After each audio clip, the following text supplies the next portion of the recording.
So what one would then look at is, let's say I am talking to an organization and I need to understand what is their current culture. So how would you go about measuring the current culture? Okay, you need of course respondents, so you need respondents of that organization who are answering online many questions. And sometimes people are confused when they have done it because they say, but there are many questions which didn't address the things we were interested in. That is, it's very easy to measure labor satisfaction. Because in the case of labor satisfaction, you want to know how people feel about things.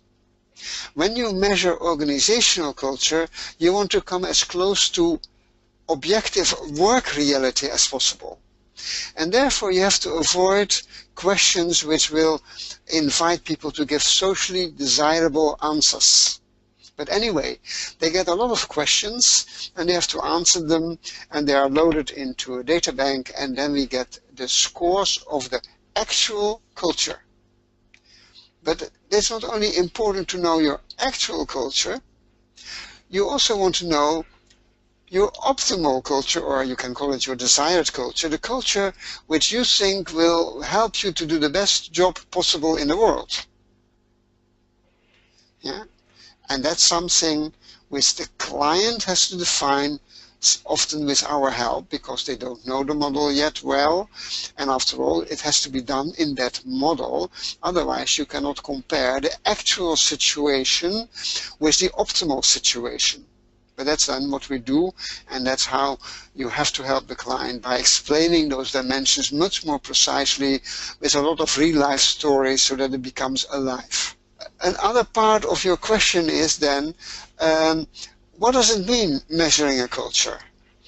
And you often see that many people working in this field assume, as there is only one culture, you only need to do one measurement in an organization.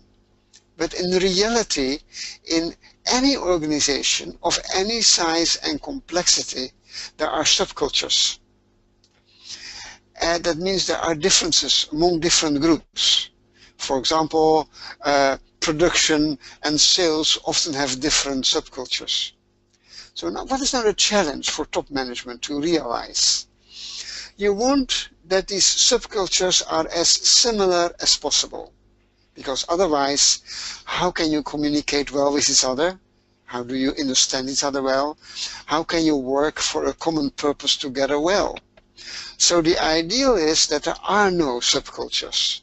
Yet, remember how we defined culture. We defined it as, how do we relate to each other? How do we relate to our work? And how do we relate to the outside world?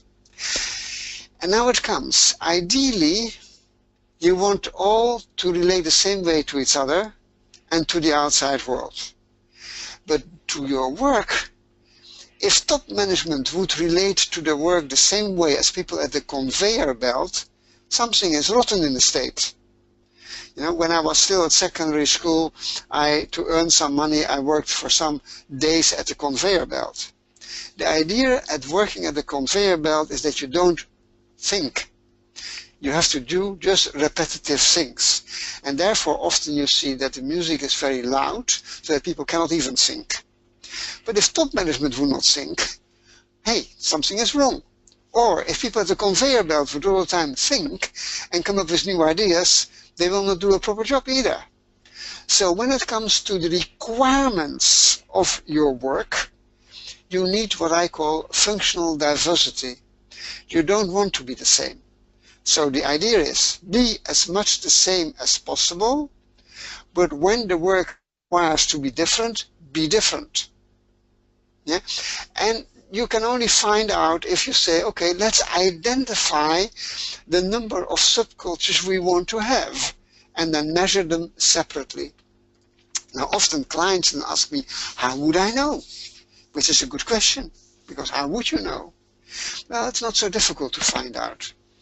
The question is, if you look into your organization and you see groups who clearly behave differently, then that may indeed be a reflection of differences among subcultures. Whether you want those differences to be there is another question, but it's better to measure them than separately. So that's then how you go about it. It's not only measuring culture, but the client also has to ask itself, are there many different subcultures, and will it be wise to measure them separately?